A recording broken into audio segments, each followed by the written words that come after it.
Well, hi again, everybody, and welcome to yet another edition of Inside Furman Athletics, our regularly scheduled edition for this week. We've had a bonus edition already.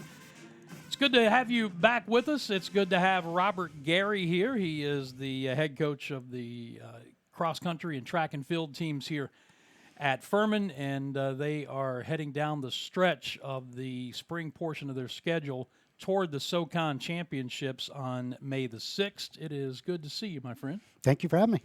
We're just talking before we started recording. It's now 11 consecutive conference championships in the fall, and I think the bigger news story would be if I ever do an interview with you when you haven't won a conference championship, but they never get routine, do they? Yeah, I definitely never want to have that conversation with you. So, no, not routine at all. We kind of start over all the time, and the conference we're always battling and stuff. But right now in the middle of track season, and just kind of fall is in the future on our minds. But we're real excited about track season.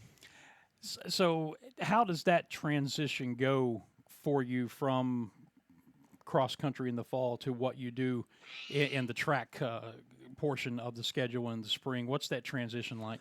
Well, we do, hopefully our cross-country season ends at the NCAA championships, and that's kind of the weekend before Thanksgiving. And then we start our indoor track season, first weekend in December. We usually do like a preview meet, either for some real high-level NCAA chasers, kind of borrowing some of that fitness from cross-country, or just a lot of our mid-distance kids, give them something to shoot for, after a fall of, maybe not participating in a ton of cross-country events, or for some of them it is just too far still. Full indoor track season goes from January until the beginning of March, and we get kind of one weekend off before the outdoor track season starts, and we roll right into it. So for us, cross country and outdoor track are the two big focuses, but indoor track, there's a championship for it. There's races. There's certainly mid-distance people that might have been training to get ready for it, and we kind of roll right into it. So it's pretty year-round. So one whole weekend off. So do you go to Aruba or anything? No. We basically just sit around, and a lot of times it's our big recruiting weekend, actually. Yes. So between everything, it's good. So we have it's a good problem to have, as long as we start early, and we always talk about really ending late. This year the Olympic trials aren't until July 1st, and then we have our July 4th road race out here. So hopefully we're busy. That means we're doing well. You have established a pattern of success, obviously, with the 11 straight cross-country championships in the fall, and what your kids continue to do, both as a group and individually. And I'm just doing some research for our talk today, going back, a week, almost 2 weeks ago to Raleigh. You had 9 of your runners set personal bests at the Raleigh relays. That's got to be exciting for you as a coach to see one person do it, much less 9 runners set a personal best. Yeah, I think that's what kind of the environment calls for nowadays in our sport. And one of the great prides I have in our program is obviously you're always going to love the top level excellence, All-Americans, people going on to run professionally, SoCon champions, et cetera.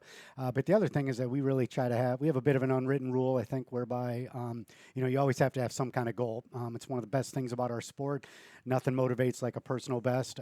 But even if some people have sexier goals than others, we really are big on making sure that everybody who's in the locker room is working towards getting better and developing. And so those kind of marks and those kind of checkpoint meets that we have are fantastic, because it also really feels like, although track is a somewhat individualized sport, once one person kind of PRs early in the day, it seems like we really do a good job of kind of getting a Furman train going, and everybody wants to be a part of it. Everybody wants to get going, and everybody sees, a previous team member doing it. And those are some fun weekends when we come back, men and women both, kind of combining for that. Do you take the time to celebrate those moments? We do, yeah.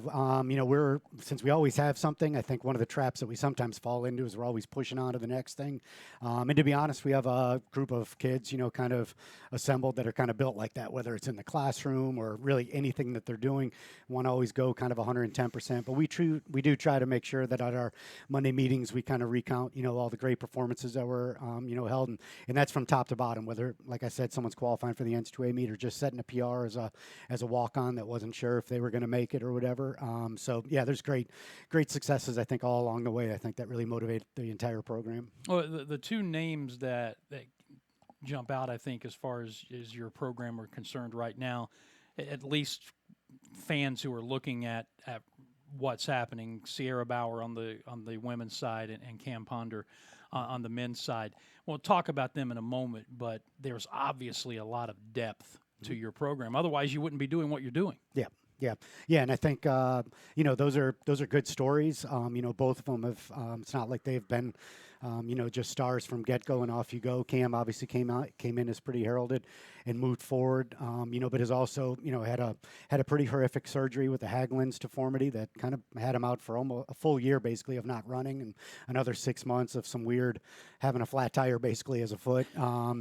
So it's great to see him back and really kind of competing back at the top of the NCAA level. And then Sierra's just someone who's steadily built, bigger and bigger. So we have so many different, I think, stories from phenoms out of high school to walk-ons that have just developed.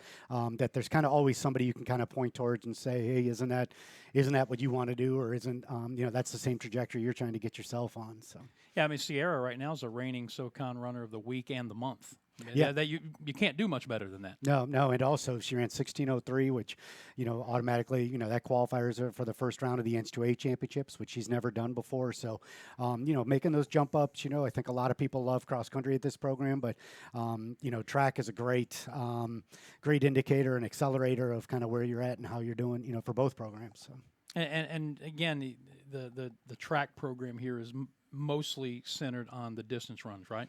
Yeah. We kind of specialize in 800 up, but we get some football guys to come out every once in a while. We got some soccer guys running 4x1s for us the next couple weeks. We have had sprinters, jumpers, but for the most part, it's kind of 800 and further, and we really try to focus that because at the end of the day, we also really try to measure ourselves, against the best teams in the country. We know that runs through the SoCon line, but we really want to see, how many people can we get at the NCAA championships, and can we have as many as, a lot of the big Power 5 schools. I've asked you this before, but I think it bears repeating. You were a fairly heralded runner in your own right back in your day. How have the times changed from when Robert Gary was running to what these current men and women are putting up? Well, first off, I certainly had some incredible highlights, but also took me a long time to get going, had some real up and downs, had some injury, had a hard time with school when I first started. So those are probably more of the stories that are a little bit more relatable than, making a couple Olympic teams. But for us, a big part of it is I sit back and can't believe it. I was second and third at the NCAA championships in the indoor 3K, and nowadays I wouldn't even have made the meet. So the times are absolutely unbelievable. And I joke around with, guys like Cam Ponder, Carson, they've all run, faster than I ever did. But I also, it's the shoes, it's the track. I come up with every old person excuse of why it is, but it's just you're not going to go quietly, are you? Yeah. I mean, even, this past weekend, I led the country in 2 mile out of high school at 9:05, and I think 9:05 probably wouldn't even have put you in the top 100 at one meet that they held in California this past weekend. So, wow. Things have changed completely. I like to think that I would have changed as well, but I tell you, getting some good news is tough, and that's why when we have weekends where 9 people PR, at Raleigh Relays, and we get some new people going to some NCAA regional championships, it is a heck of a performance and a heck of a jump too. So that's great development in our program. So what do you attribute it to? Is it, and obviously two completely different sports, but when you look at what's going on in football, what's going on really in any sport, is it everything from preparation to nutrition to equipment to, it's just everything has advanced? Yeah, and I also think probably the biggest thing is that, once somebody does it, everybody else goes flying through. It took forever for the first sub 4 minute miler. After that, I think there were 3 other people, and they all did it within 3 months after, hundreds of years of people going from thinking it was impossible to actually watching it done. So now, it's people are always going to raise their game to be competitive. Universities are going to become more invested. Coaches are going to become more knowledgeable. Athletes are not going to put, ceilings over their heads. So, I think that's probably just sport in general, but ours is just so tangible because it's a set distance, set time, and you can see the evolution. We're visiting with Robert Gary on this week's edition of Inside Furman Athletics, talking cross-country, track and field, more specifically this time of year. What does it mean? It's one thing for your athletes to have all this success doing what they do. But when Cam Ponder is one of a very small group of athletes across this campus that wins a university leadership award, what does that mean to you? Yeah, I joked with his parents just yesterday at the or 2 days ago at the ceremony that we watch a lot of kids kind of grow and develop when they get here. Some of them may have some bad habits, or they may not know how to study because they've gotten through high school easy. So you see this kind of evolution, development, whatever it might be.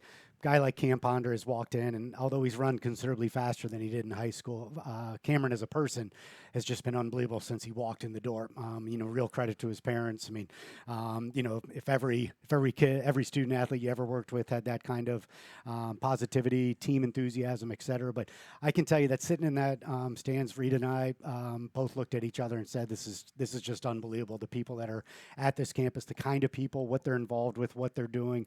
We just talked about how a cross country season goes into an indoor, goes into an outdoor, goes into a summer. So, there's just really no down period. You don't have, time off or whatever. So the time management skills, the leadership, but everyone in our program would kind of pick Cam as probably, the best teammate in the program. And that's probably the men and the women, both. We've had tons of special kids, but Cameron's really carved his, a space as someone who is probably the best teammate we've ever had at this university. And what that does, and I think 11 straight conference championship cross country bears this out, there's a standard that your program has set, whether we're talking about on the track or we're talking about in the classroom or in the community, and to see that standard not only constantly set but exceeded.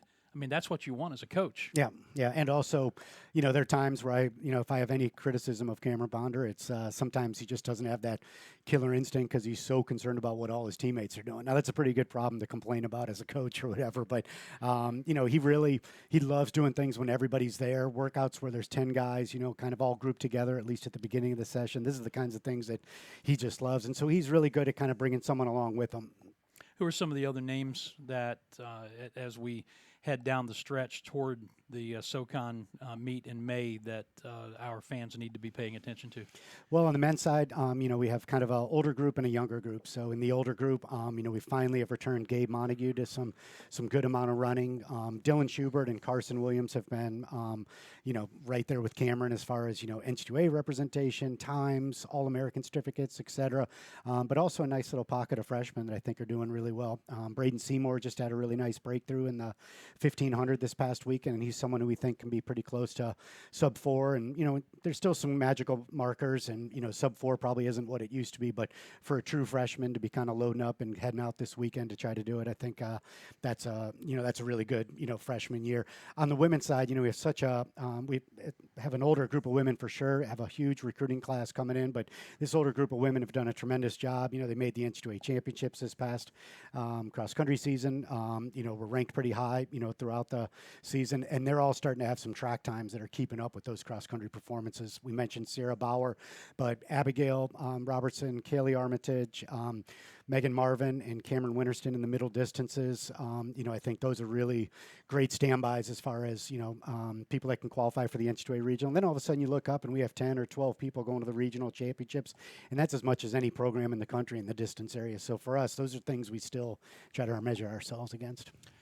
Well, looking at what is coming up between now and the beginning of the SoCon Championships in Birmingham on May the 6th, you've got a meet this weekend in Anderson, and then you've got, be fair to say, kind of a standard setter at Wake Forest coming up after that? Yeah, Wake Forest, and also taking a couple kids out to Peyton Jordan. Some ones that didn't have exams are going to be able to travel to that meet, and that's one of the best in the country. That's in Stanford, California. Yes, sir. Yeah, and so those two are real, those are national level meets. Some of the best runners in the country will be there, and that gives us one last chance at, getting some marks, some PRs, and setting ourselves up for the Southern Conference Championship. But you were telling me that the one in Anderson this weekend is actually setting up where there should be some pretty good competition. Yeah, I'd be actually quite surprised if some people didn't run, mid 4:30 in the mile, and also broke 4 on the men's side. And mostly is, just our guys getting out there and rabbiting, our women rabbiting. So for us, it's one of the nice things about having a distance program and having some older athletes. We can use some of our other athletes, instead of flying all the way across the country, we go 45 minutes up the road and try to see how many people we can get PRs, and just kind of design it for ourselves. So the SoCon meet May 6th and 7th in Birmingham. And then on the schedule, I'm looking, there's something called the Lee Last Chance in Cleveland, Tennessee on May the 11th. What is that? That's really, it's a last chance. We have a little bit of an early conference meet, so there's not tons of meets around the country. So Lee started kind of hosting a last chance to qualify for the NCAA East preliminaries. You got to be in the top 48 in the region. So if we have some kids on the bubble or just feel like they need another race because there's so much time between our conference championship and the regional championship, we'll send a couple people to Lee and let them do either a tune-up or a last chance to hopefully get a mark to qualify. So literally, the name of the meet is exactly what it is. It's the last chance. Absolutely, yeah, it's all we've used it for. And then the NCAA East preliminaries begin on May 22nd. The NCAA championships on June the 5th.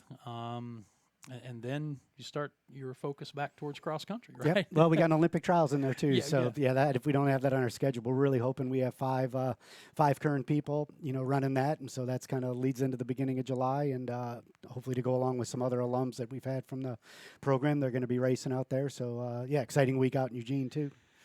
Before we wrap it up, you've got something I know that you've been trying to get done for a while that is finally coming to fruition, and that is a reunion event that's on the calendar, right? Yeah, in conjunction with the Southern Conference Championship that we're hosting at Furman next year on Saturday, November 2nd. We are trying to really put out an all-alert bulletin to try to have a great reception afterwards, hoping it'd be our 12th on both sides. But regardless, want to try to get as many alums back to campus as possible. This has been something we've tried to work on the last 2 or 3 years. We've had 3 hurricanes actually hit that weekend, so I kind of feel like God himself has been out to get us. So hopefully he'll be supportive in this latest endeavor. But our goal is to try to have at least 300 people back, and we've had a couple smaller ones, but this is the first real concerted effort to have a really big one back, and excited to kind of celebrate the weekend with having some people that haven't been back to campus in quite some time. So this is a save the date moment. This is for November, so we got some time, but November for the SoCon Cross Country Championships, which will be held here at Furman, correct? Yep, it'll be right on our cross country course on campus, which is actually the golf course. But we'll commandeer it for the morning, have the awards, and we'll go directly to the venue. There's a sign up online right now, just to kind of help us keep track of numbers and get people excited. But last 5 coaches are going to be there too, so hopefully teammates from a variety of different eras, and we're excited to have a really exciting day. Where is that online? Can they go to your site at FurmanPaladins.com? Yeah, and it's also on the alumni events page too. Okay. So can sign up for it, and love to spread the word. We're going to be pretty grassroots, and hopefully it spreads really well. And like I said, we have a good goal of trying to get at least 300 people back here, and just have make a terrific weekend out of it. Did I hear you correctly? You were out either running or biking in the rain today?